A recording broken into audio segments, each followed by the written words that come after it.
Hello, hello, hello! Hello, hello, hello! Hello, hello, hello! Hello, hello, hello! Hello!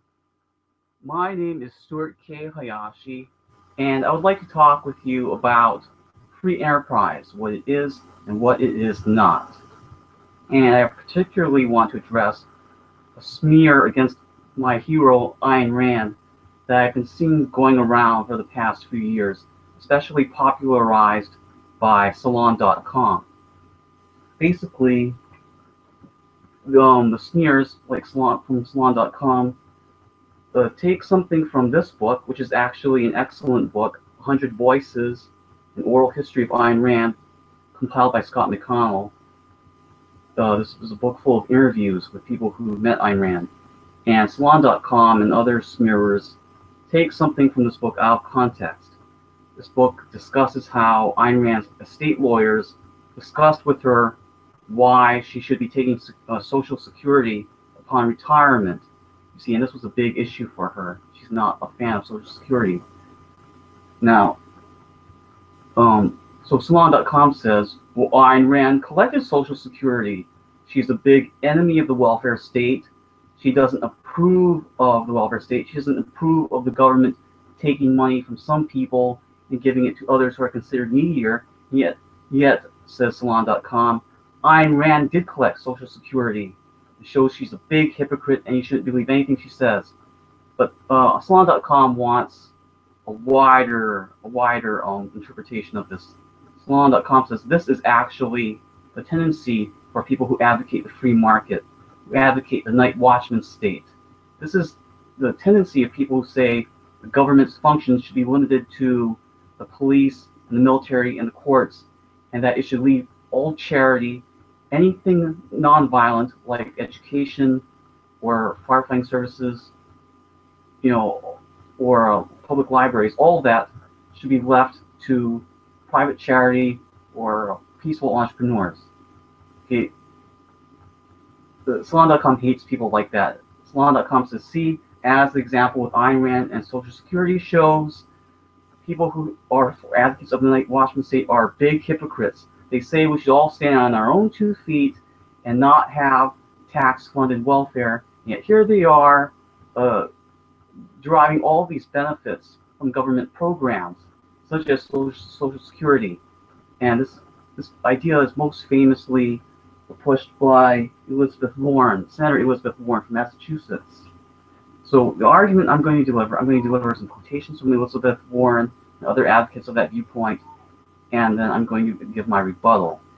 So the quotations from Elizabeth Warren and others, as well as my rebuttal, are found in this book, written by me, The Freedom of Peaceful Action on the Origin of Individual Rights. Okay, so this is what Elizabeth Warren has to say about this whole idea about people staying on their own 2 feet, pulling themselves up by their bootstraps without the welfare state, without the regulatory entitlement state. She says, quote, there is nobody in this country who got rich on his own. Nobody. You build a factory out there, good for you. But I want to be clear, you moved your goods to market on the roads the rest of us paid for. ...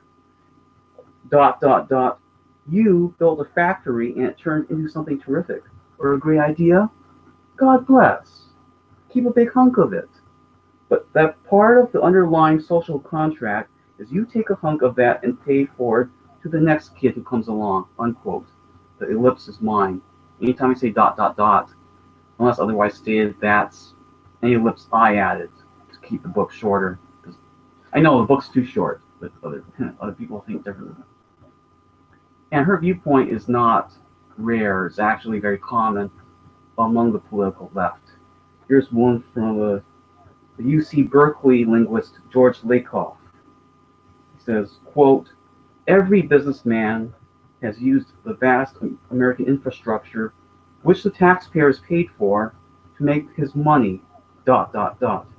He got rich on what other taxpayers paid for. The banking system ... and the judicial system ... There are no self-made men. The wealthy, owe the taxpayers of this country a great deal and should be paying it back, unquote. Then there's Cullen Murphy, the editor of the Atlantic Monthly. He talks about how the state provides a, quote, social security check every month, unquote, reasonably reliable, quote, highways, unquote, and, quote, guaranteed student loans, unquote. So without these state-provided benefits, everyone would be miserable. And, quote, their benefits aside, these things promote a sense of common alliance and mutual obligation that dwarf narrow, unquote, selfish and capitalist, quote, considerations of efficiency, unquote. He put efficiency in scare quotes.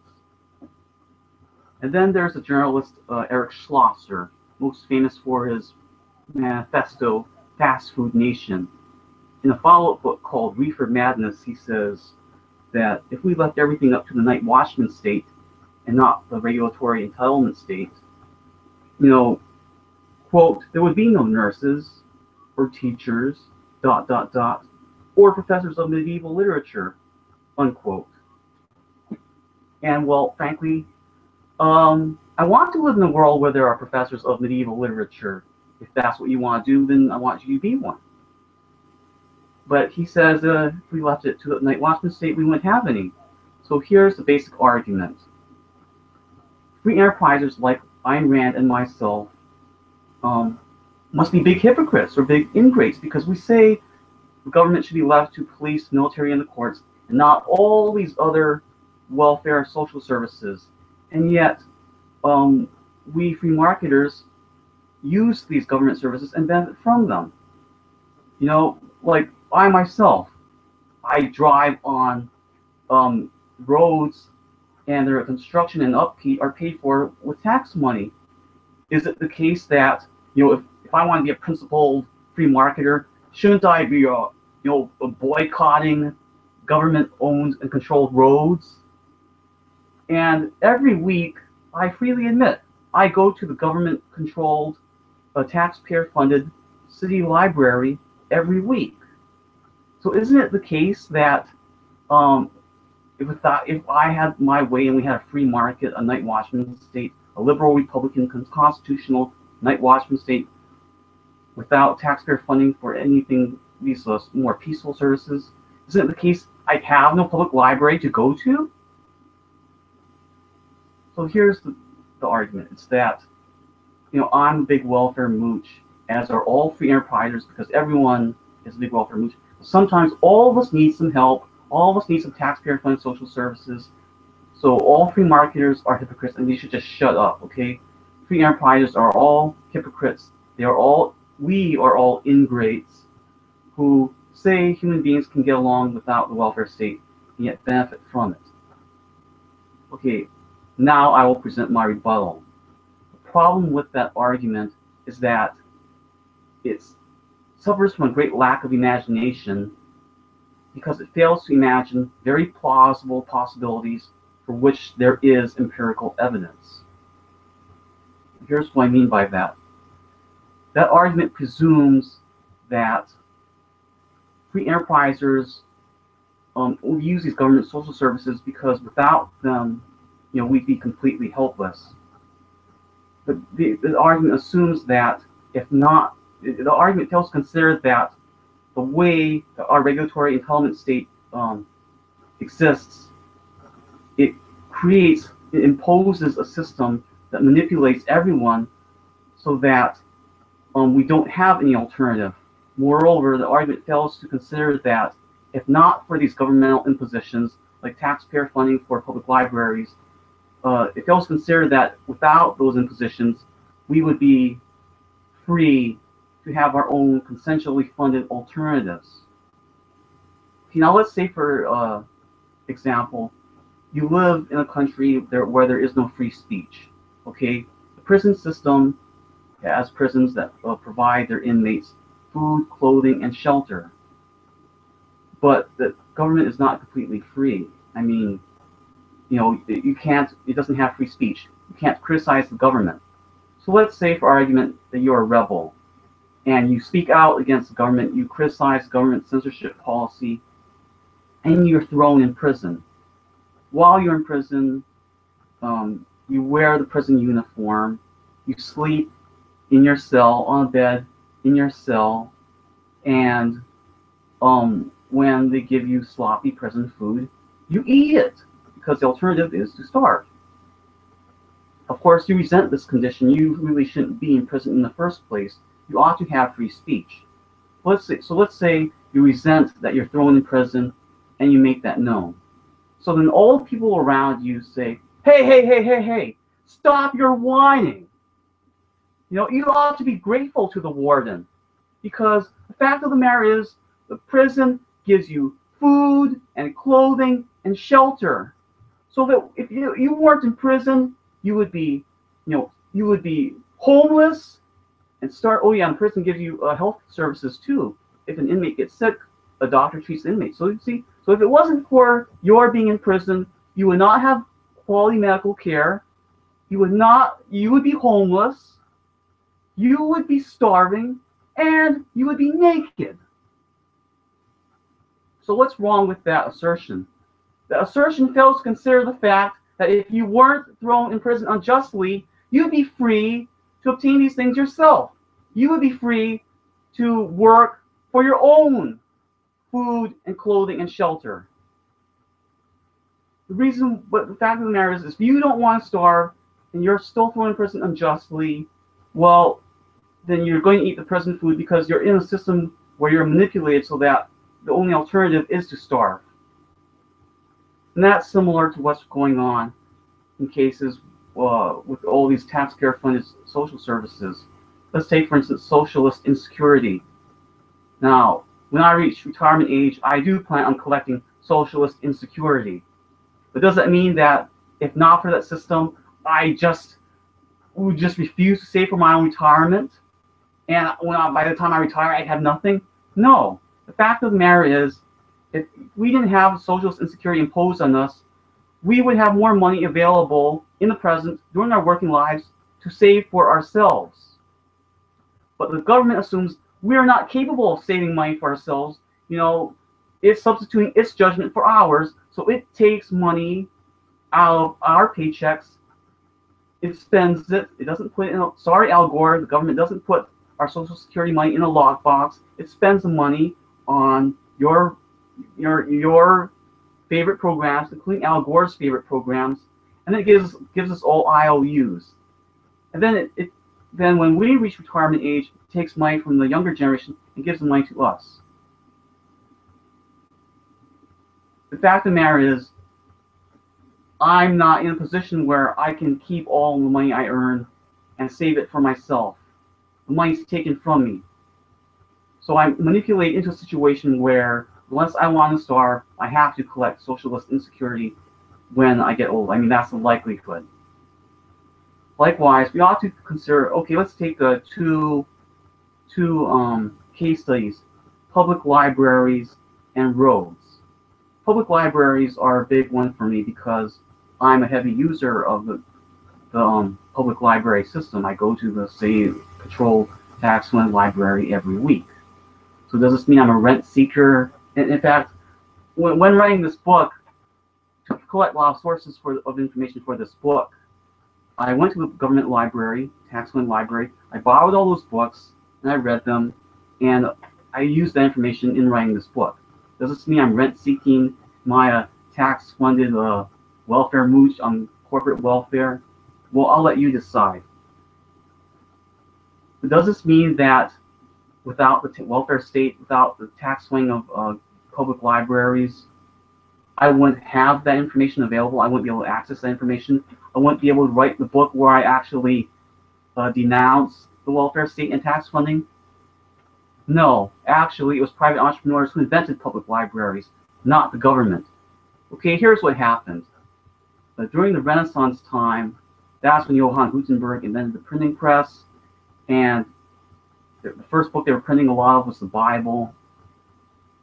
You know, and books became more widely available, not just to wealthy monks and monasteries, they became more widely available to more people, to merchants. But even then, by our present standards, books were expensive. By that I mean, as a percentage of your income, if you calculate price or cost by the percentage of your income that you're going to have to give up to obtain something, books, even during the Renaissance, were much more expensive. So here's what a group of merchants did. They said, okay, any one of us acting alone cannot afford a book. What if we pooled our resources? We all get together and purchase a book jointly. So we have joint custody of this book. And then when we do that, we have rules. We have schedules where we say, okay, Mr. A has access to this book on these particular days. Then Mr. B has access to the book on these particular days. We can all keep the book, in some room that we jointly own, something like that. So people share the book in a way that they have a timeshare. And eventually what happened was, due to economies of scale, printing got cheaper, and paper got cheaper, therefore books got cheaper. So there came a point where just one person could purchase a book, all by him or herself. But even then, now there's an issue of access. I mean, it doesn't have to be what if you're the sort of person who just wants to read a book once and then you don't have to read it again? Do you really have to purchase it? I mean, do you have to pay the full price and keep the book, and read it once and then just keep it on your shelf and never read again? Have that book occupy space in your house? No, there's an alternative. And that's how private entrepreneurs said, hey, let's do something else. We're going to have a subscription system where, okay, we get together and we purchase a lot of books and we have joint ownership over those books.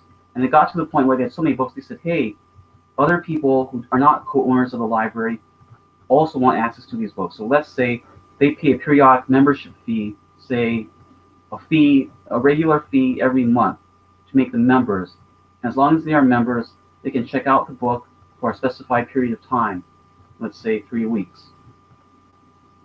And that's how public libraries came to be. Now, even during the Renaissance time, there were tax-funded libraries, but it wasn't on as big a scale.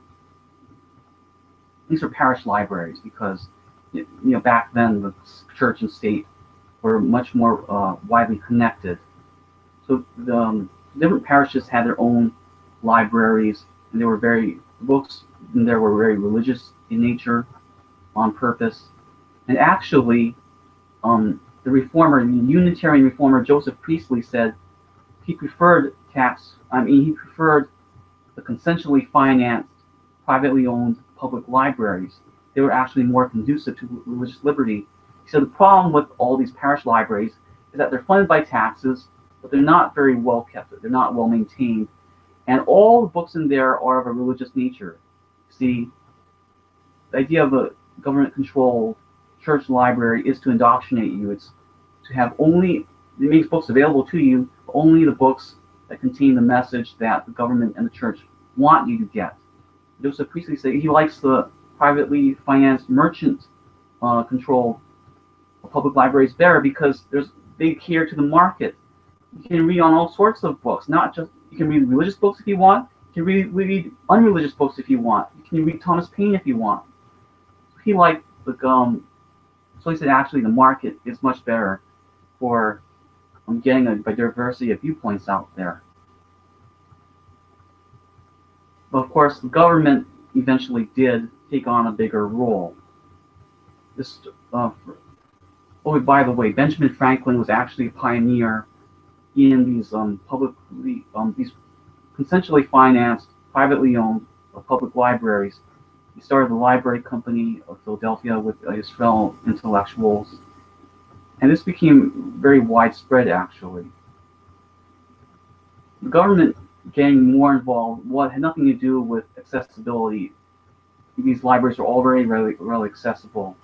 As usual, the government took in a bigger role because it wants more control to manipulate people's behavior. So this is what people like Thomas Carlyle, Charles Dickens, and Thomas Hewart, I think he was a relative of the future Prime Minister William Gladstone. This is what they said. He said that when they see people gathering in a public square, they don't like what they see. They see, these men drinking in a public square, getting drunk. They didn't approve of that, and they said we have to find a way to manipulate their private behavior. He said, what if instead we urge them to go to a tax-funded government library? This is how the Public Libraries Act of 1850 was born.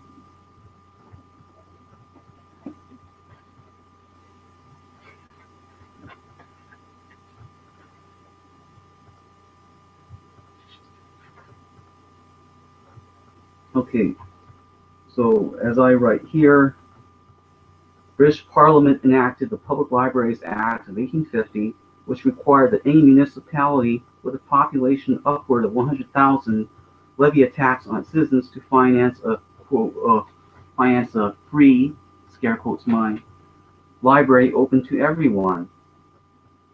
Okay, so what happened here was there's a crowding out effect. Okay, so now taxes finance the government-controlled public library. Now, what if I'm a library patron? What if I patronize a consensually financed public library? And then I hear, well, my taxes are going to pay for this government library anyway. This is what I'm going to say. I'm going to say, well, I don't want to pay double. If I continue to pay a membership fee to the privately owned, consensually financed public library, I'm paying double. First, through my taxes, I pay for the government-controlled library, and then on top of that, I'm still paying this membership fee to the consensually financed, privately owned library. Do I want to pay double? No. I want to pay single. Therefore, I'm going to cancel my membership fee to the consensually financed, privately owned library, and I'm only going to just continue paying taxes to the government-controlled library. Therefore, I ought to use government-controlled library anyway.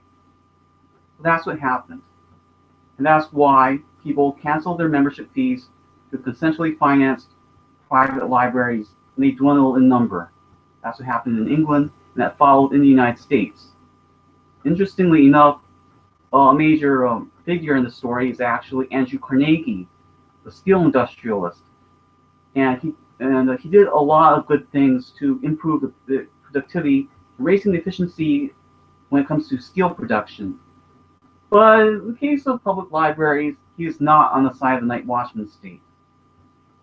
What he did was he said, okay, I'm going to make these big endowments, and I'm going to donate a lot of my money for the construction of these government-controlled public libraries. However, the library will be owned by the municipality. Moreover, I expect, he said this very explicitly, he said he expects that tax money from that municipality, from the poor working men, to pay for the upkeep of that library. He gave this rationalization about how,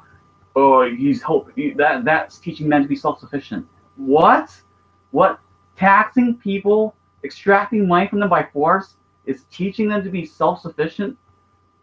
But Andrew Carnegie made lots of these cognitive distortions, I'm sad to say. I appreciate innovations he did in the steel business, but here he actually contributed to the government takeover of the libraries. And in the United States, the same thing that happened in England happened.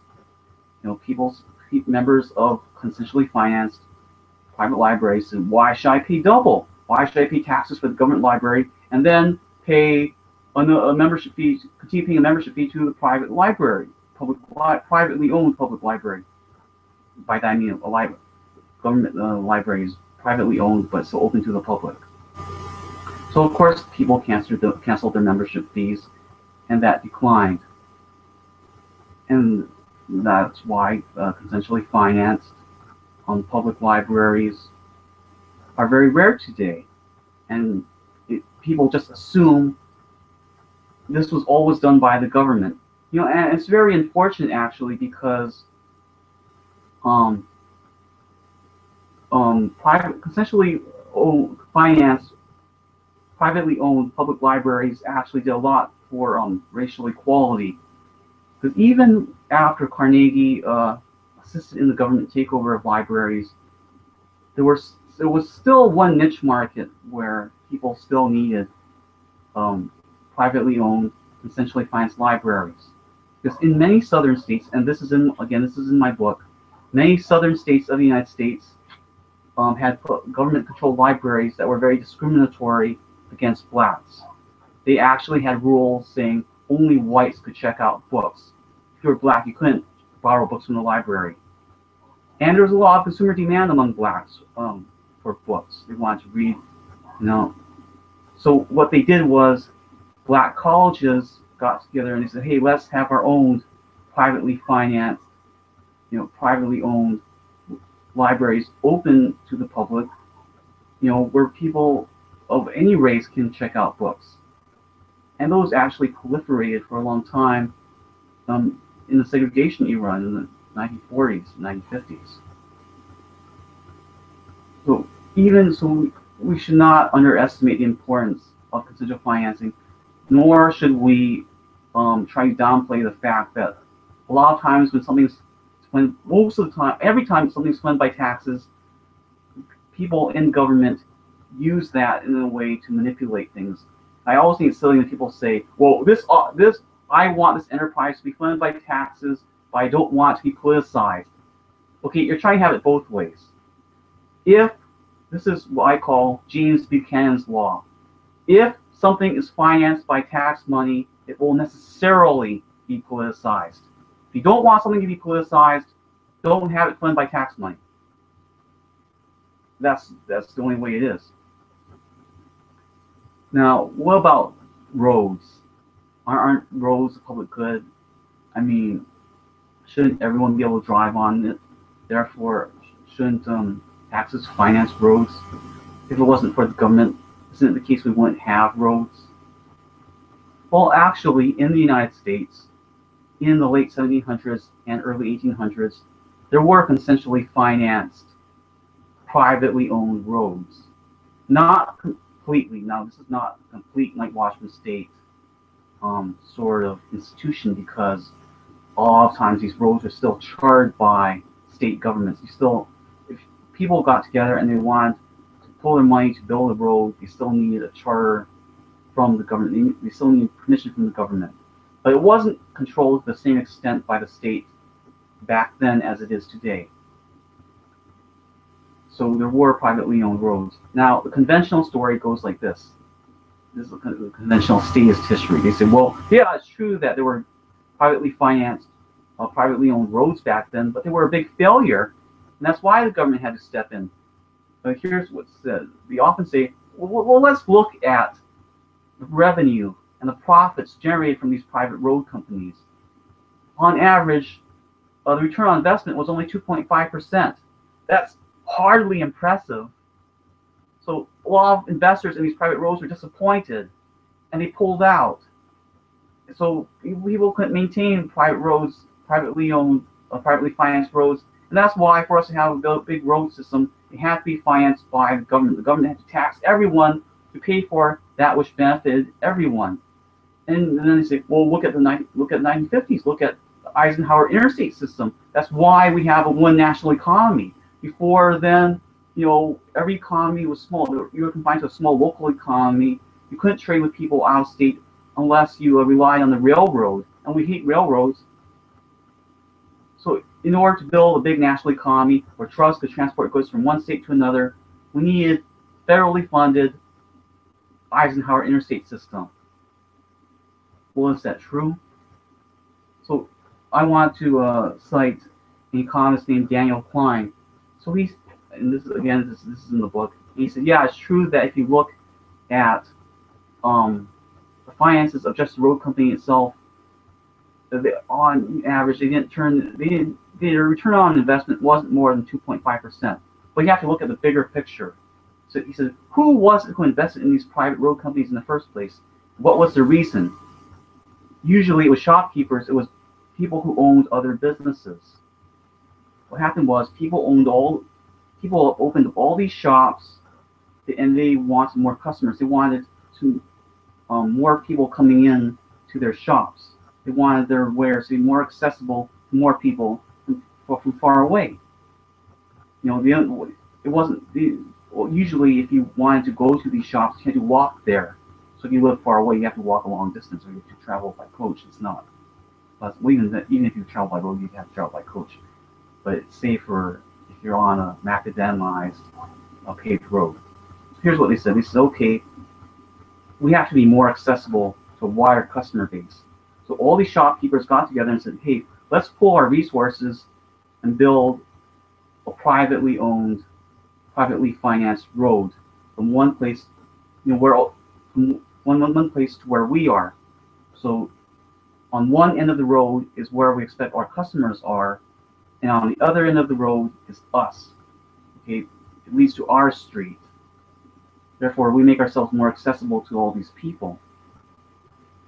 So Daniel Klein says, okay, when you look not just at the finances of the road itself, the kind of road itself, when you look at how these merchants, how these investors benefit in terms of their own businesses, the businesses other than the road company, you see something different. When you look at the profit and revenue of these merchants at their own businesses before there was a road company, and compare that with what the money they were making after the road was built, you find there is an increase in their revenue and profit. So what happened? Why then did the government take over? Once again, it was an issue of, in this case, the shopkeepers wanted to rent seat. They said, okay, so having the privately financed, privately owned roads did increase our profits, but what if we didn't have to pay for the road? What if the government taxed everyone to pay for the road? Then the amount of, okay, I would still pay taxes to finance road, but the amount the amount of money I would pay to maintain the road would be decreased, because now the burden would be spread across everyone. So they were hoping to reduce their own costs by asking the government to tax everyone, including people who didn't use the road, to pay for the road that benefited these merchants. And that's increasingly that's what happened. Now, what about?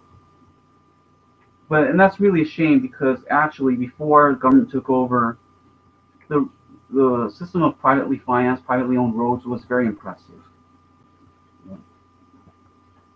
Okay, here's information from the business professors Herman Cruz and Charles Gilbert. They're respectively of NYU and Hofstra University. They write, quote, as early as the 1820s, all the major cities in the United States have been connected, unquote, by these privately owned, privately financed, for-profit toll roads. See, these toll roads are excludable because they have a turnpike. First, if you want to get on the road in the first place, they have a pike blocking you. So if you want to get on the road in the first place, you pay the toll, the pike turns up, and then you can travel the road. And now, there are still some private toll roads in existence, and they're more sophisticated now. Now, there's a turnpike often, there's scaffolding above, and if you choose to drive on that road, scaffolding above, you text your car, and it will send you a bill. So you don't have to wait long. Now, if we didn't have this government system, would we have an interstate highway? I think so. I think that what would happen is, the lots of businesses need to transport their goods from state to state.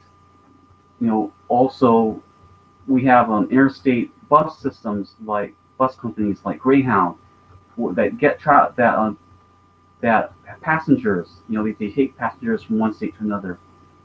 They would have incentive to finance roads that connect different states to one another, and pay for them to get goods and people across from state to state.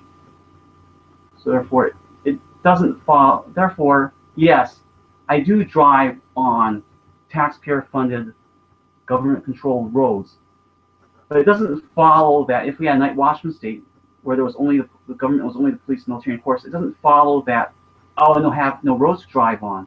Okay, if the government wasn't using tax money to finance the construction and upkeep of roads, then private entrepreneurs would step in and fill that void and supply that which is in demand. The same thing goes for public libraries. I mean, they were private entrepreneurs were the pioneers in public libraries, and in the United States, that was the case with roads. And it was not because the market failed that the government took over. It was that when the government started financing these enterprises with taxes, people didn't want to pay double. Notice the same logic applies to government schools. We have this notion that, well, private schools are only for the rich. So, so if not for taxpayer-funded public schools, really government schools, then only the rich would get education. Only the rich could send their kids to schools. And what they don't consider, they should ask themselves, why is it that only the rich can afford private schools? The fact of the matter is that if you're not rich and you send your kid to a private school, you're paying double. First, you already pay taxes to finance the government schools, and then on top of that, you're using your own money to pay for tuition and for school supplies to send your kids to the private school, so you're paying double. Now, what would happen if there was a tax break for people who sent their kids to private schools? What if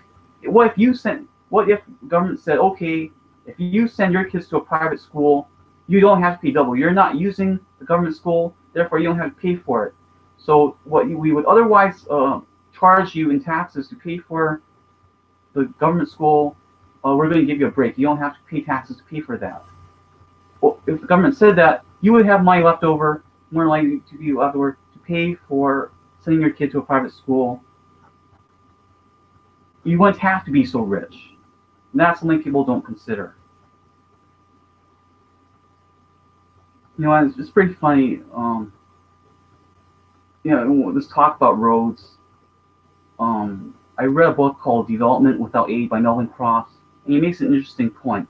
Now, there are many development economists like Jeffrey Sachs who say, okay, we ought to help develop all these developing countries, in Africa and South America, where still they're largely undeveloped. They're still mostly wilderness.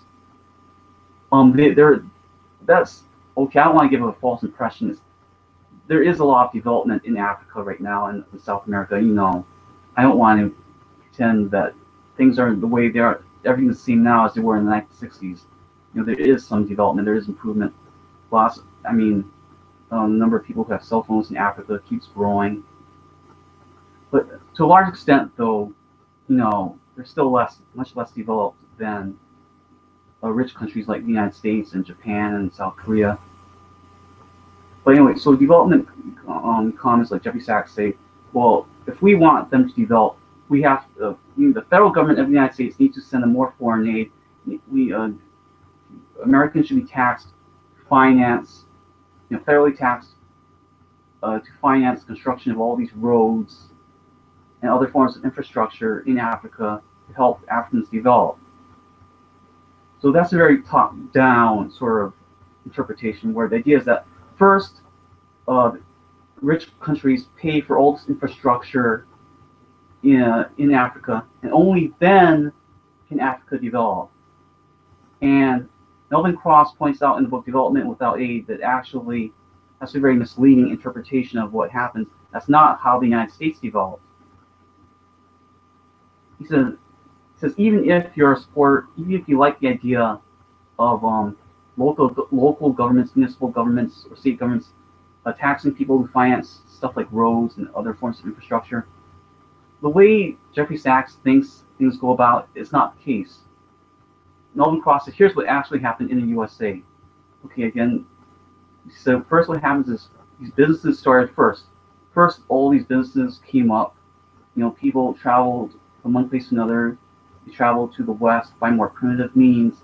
They sell things are relatively primitive. And eventually, as businesses were growing, they said, okay, the first businesses established themselves, and only then did they say, okay, we should pay for roads. We need more infrastructure. And of course, there were two ways this went about. This could go about in some places.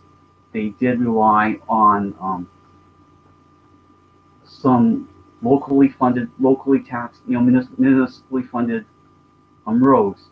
Like as I said earlier, for the most part, a lot of people stepped up and they had privately owned, consensually financed roads. So what Melvin Cross says is that even if you say, okay, let's ditch the let's pretend that privately financed, consensually financed, privately owned roads are not an option. Even if we pretend that's not an option, we don't have to use this top-down approach that Jeffrey Sachs wants. Okay, because first, let the business develop, then the businesses will say, okay, we need roads to make our goods more accessible to people who are far away from us. And then when that happens, either they'll get together and try to do some municipal government thing where just local taxes finance the roads, or hopefully they'll go a more productive route and have consensually financed, privately owned toll roads. Okay, so no George Lakoff, no Elizabeth Warren. It's not the case that if we deal away with the welfare state, if we only had a Night Watchman State where the government was police, military, and the courts, it's not the case that we free enterprises will be left helpless. It's not the case we will be left naked and homeless and starving without your benevolent, charitable, regulatory entitlement state. We would find ways to carry on. We would have private charity. We would have private mutual aid societies where people voluntarily help one another. Because also that's something else that proliferated during the 1800s. The private mutual aid societies where there were these civic clubs, often of poor immigrants, who got together and they pooled their resources. So anytime someone had fell in hard times, other people would help them out. Ayn Rand was actually a member of a mutual aid society when she first came to California. I think it was called the Hollywood Studio Club. So Ayn Rand was part of a charity. She believed in charity, and she accepted charity, when she was young, in her 20s, and she came to America. And she was not financed by the welfare state. My help did not come from FDR or the New Deal. Now, finally, I want to address this whole topic of supposed hypocrisy. Okay, so right now, a lot of people would say I'm a hypocrite because I want privatization of all these government social services, but until such time as they are privatized, I will make use of the government version because that's all there is. Now, does that make me a hypocrite? Moreover, people would say, well, aren't you being silly because often you chide Michael Moore and Noam Chomsky for their supposed hypocrisy, because Michael Moore and Noam Chomsky are on the anti-capitalist side.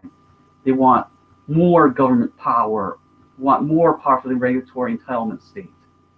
And yet, it seems that they do very well in the private sector. They profit very handsomely from market transactions. Now, some apologists for Noam Chomsky will say, hey, Noam Chomsky is a libertarian socialist. He actually wants a minimal state. He only wants people to live as collectivists voluntarily. Well, when people describe Noam Chomsky that way, that's very misleading. He says that's what he wants in the long run, in the far-flung future. Okay, but in the present, when you read what he advocates in the present, he does want an expansion of the government. He does want more graduate income tax. He wants more regulatory measures that constrain your private business. Okay, so maybe in the far future he'll be okay with less government, with voluntary socialism, but not in the present. So no, Noam Chomsky does count as an advocate of the welfare state. But anyhow, the fact of the matter is, Michael Moore got very rich from his movies. He has net worth estimated at $50 million. Now, what about Noam Chomsky? Noam Chomsky complains about all these he complains about all these millionaires, putting up these tax shelters to protect their money from the estate tax, to protect their money for their heirs and heiresses. The fact of the matter is that Noam Chomsky has net worth of $2 million that he has accumulated from all of his books, and he has a tax shelter to set up for his daughter, also a professor, so his estate doesn't have to pay as much taxes as otherwise would have to pay. So a lot of critics like Peter Schweizer point out this hypocrisy. So often, people like Peter Schweizer and me chide these anti-capitalists for all the benefits they reap from commerce, from consensual entrepreneurial finance. So couldn't they turn around and say, oh, well, so often they turn around and they say, well, I'm only living, doing these capitalist things. I participate in commerce. I buy from corporations because that's the present system, and I'm manipulated, into participating in the market in this way, this corporatocracy. But it doesn't mean it has to be that way. I would rather we all have these communes, these co-ops where people didn't get rich. I would rather have that. But until such time as we have that, I'm stuck in the corporatocracy, and therefore I have to abide by the rules of the corporatocracy. And that's why, Michael Moore and Noam Chomsky have no choice but to try to sell, books and make money for themselves. So am I saying something similar when I say, well, I really would like a system that is a Night Watchman State, but until such time as it happens, because the government crying out has destroyed publicly and consensually financed, privately owned public libraries, because the government has destroyed those. I go to the government library. Am I being just like those anti-capitalists with their own rationalizations? My answer is that there is a big difference, several big differences. First of all, I think that when free enterprises are hypocritical, often it hurts them in the long run psychologically. I think, for instance, you could accuse me of being a hypocrite by collecting socialist insecurity. But the fact of the matter is that if I had an alternative available, if I could just save money for my own retirement, if the government didn't take my money from me, and I could just save my money, I would be much better off in the long run than I would be under the present system. But conversely, what about Michael Moore and Noam Chomsky? By being hypocrites, they're actually better off than they would be had they been following their own advice, if they were practicing what they preached. Michael Moore and Noam Chomsky practiced what they preached and were these selfless people who weren't interested in making money. They would be worse off. If Michael Moore, practiced what he preached and actually went to Cuba for health care, I don't think he'd get as good health care as what he gets in the United States. And that's before Obamacare was passed. He was getting better health care than he otherwise would have gotten. I think that when Noam Chomsky and Michael Moore sell out to the market, they're better off. By contrast, to the degree that we free enterprises sell out to the regulatory entitlement state, we're worse off than we otherwise could be. And there's another issue at stake, okay? And that's violence. I've said this before, you can watch my invisible gun video, but the government is backed by force. And that's really the only thing that separates the government from non-governmental civil society. The only difference is that when the government operates, all governmental operations are backed by socially approved, that means approved by most people in society, socially approved use of violence or the threat of violence. Lots of people who don't work for the government, can be violent, okay? Some people can be domestic abusers, there can be gangsters, but that is not socially approved. when private citizens act violently towards other people, we properly say, that's wrong, we shouldn't do that, we shouldn't tolerate that. And of course, we expect the government to come in and arrest those people. And that's perfectly reasonable. But when the government threatens violence, it is doing exactly what it is supposed to do. That it is in the job description of enforcers of government policy. Now, the United States is supposed to be a constitutional liberal Republican government. Okay, that's what it's supposed to be. We're supposed to have due process of law. And therefore, we do have rules saying, well, government is not supposed to engage in cruel and unusual punishment. Okay, it has to follow due process.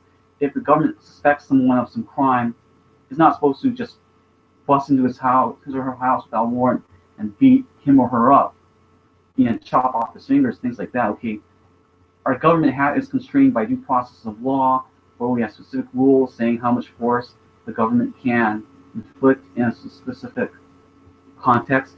But still, the fact remains that when people do not follow the law, some level of force is used against them, and the more they revolt, the more they rebel, the more the severity of socially approved force by the government will be used against them. So there's no escape from that. There's no escape from the fact that the greatest separator, the greatest distinction between governmental institutions and non-governmental institutions is that governmental institutions get their authority from state-backed force, from socially approved use threats of violence, and the private sector does not.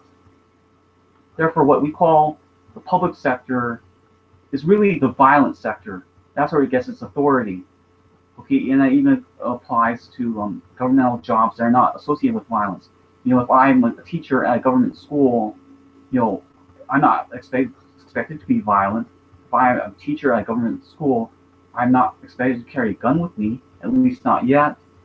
But the fact of the matter is that I would still get my authority from force, in the sense that I'm on school grounds. The government buildings, school buildings, are paid for through tax money extracted from people through force. We have laws saying that all kids have to attend.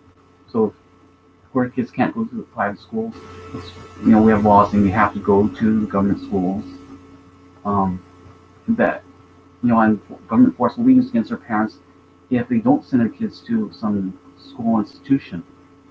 And I could go on to another lecture about how actually before there was government takeover of schools in England and the United States, the literacy rate was already very high. E.G. West has talked about that. See, I think there's already a lot of literature on that.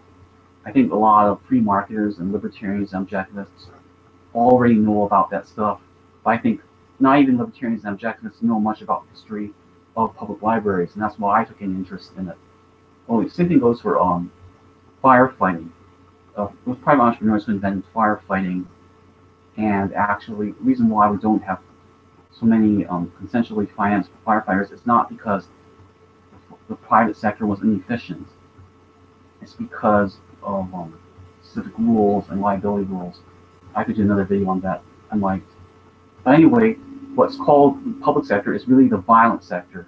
And because properly we don't tolerate private citizens to be violent, what we call the private sector is really the peaceful sector, or the consensual sector, or the voluntary sector. So basically, here's how I see it. Advocating for the free market is much better than advocating for the regulatory entitlement state, because advocating for the free market is advocating for peace. It's saying we should have domestic peace. Peaceful, should we deal with each other peacefully? And they should only, use retaliatory force, when in cases where force was initiated on them. Murder, rape, theft, contract breach, fraud. Those things are initiations of force. And that's why we should have police and military and courts to deal with that. But basically, here's how I see it. If Michael Moore and Noam Chomsky advocate the regulatory entitlement state, but in practice live lives where they're private business people who are not financed by the taxes, I think their actions are better than their words. I think that they're advocating violence, but the hypocrisy is good because at least in practice they're not being violent. If Michael Moore is funded voluntarily by investors to make his propaganda movies, and all his money comes from customers who willingly pay him for his propaganda movies, that's good. Okay? And therefore, Michael Moore's hypocritical actions are better than the violence he's advocating when he advocates more government control. But the reverse is true in the case of free enterprisers being hypocritical. Okay? So if I write very high quality books advocating free enterprise, but in practice I lean on congressmen and tell them, hey, could you give me a special favor and and lean on my landlord so he doesn't raise my rents. Could you please threaten my landlord that he'll be in big trouble if he raises my rent? If I'm doing like that, that's bad because I'm advocating freedom in my words, but in practice, I am expanding the sphere of violence. So that's why I think it's good to call out Michael Moore and Noam Chomsky on their hypocrisy. And this is why I think that's appropriate. And actually, my explanation of why I resort to using government services is not the same as the anti-capitalist explanation for why they resort to using the free market. The difference is that when anti-capitalists are hypocritical about using the free market, it's actually good that they're hypocritical. Okay, but when free enterprisers are hypocritical, it's bad that they're hypocritical. It's bad for them. It's bad for everyone. To the degree that anti-capitalists are hypocrites and they betray their own anti-capitalism by participating in capitalism, that's actually good for them and everyone. It would be better if everyone practiced what they preached. It would be better if everyone spoke in favor of free enterprise and actually lived by those principles. But if that's not what we can have, the next best alternative is it's better if people who advocate regulatory entitlement state betray the regulatory entitlement state in their actions. And I do have a final note. Okay, so I guess I should address another issue. So am I being a sellout by using government roads? I've already explained why. Am I being a sellout if by using government roads? And some people would say, well, if you're really principled, you'll say, yes, the system is so evil that I will not participate in any way. The system is so evil that yes, I will refuse to use taxpayer-funded roads. Yes, I will refuse to use the government-controlled library. I will refuse to use anything paid for in taxes. And I would rather be a starving hermit than to in any way participate in a corrupt system. Okay, I think some Stephen Moloney followers might say that, and they might say, well, yes, that is what you should do, and no matter how much you talk in favor of free enterprise, as long as you use the socialist government services, you will always be part of the system, part of the corruption. I reject that view, and I agree with actually what Ayn Rand said. And this shows right here why she's not a hypocrite. She says, what she said was, I don't want you to be a martyr. I don't want you to say, okay, as long as the government controls everything, as long as I can only get food from the government, I will starve. No, that's not what Ayn Rand did in the Soviet Union. Before the communist takeover happened, Ayn Rand's father provided for her family. He was very bourgeois. He was an entrepreneur and a chemical engineer, and he had his own pharmacy. And then the Soviets took all of that, and then they expropriated Ayn Rand's family. They expropriated her father, and Ayn Rand's family had to live on handouts from the communist state. That's all there was. But does this mean that if not for communism, Ayn Rand's family would starve? No. No. If not for communism, Ayn Rand's father would be able to provide for Ayn Rand's family. But anyway, she said yes, when under communism, she did resort to taking food from the government. Is it better if she starves? So she said, here's what she suggests. She said, if you're manipulated in this system where either you accept government services or you starve, you should accept the government services. And you're not complicit in the system if at least you talk to people about this and you say, you show them alternatives and you say to them, yes, right now, because of how I'm manipulating this system, I am collecting government taxpayer-funded services, but it doesn't have to be this way. You know, if you show them, you talk to them about alternatives, how the situation could be different, then you are not being complicit, you're not being a tacit enabler to this system. And that's why I do drive on taxpayer-funded government roads, but I also tell people about how it doesn't have to be that way, about how, you know, people in the United States have gotten along with consensually financed, privately owned roads in the peaceful sector. And hopefully people can, eventually people will take a look at that, and they can take those proposals seriously. Maybe we can work toward gradual dismantling of the regulatory entitlement state and gradual building up of the peaceful sector. And I want that trend to continue until we just have a peaceful sector and the violent sector is limited to the police and military and the courts. I'm not a market anarchist. I don't agree with Murray Rothbard. I think that violence is an inherently socialized institution that cannot be privatized properly, but that's a topic for another day. Therefore, I thank you very much for your time. I hope you will continue to try to live a life, you know, seek out your own profit peaceably, and perhaps educate people about how we can create a more peaceful system where we don't rely on government force. Thank you very much.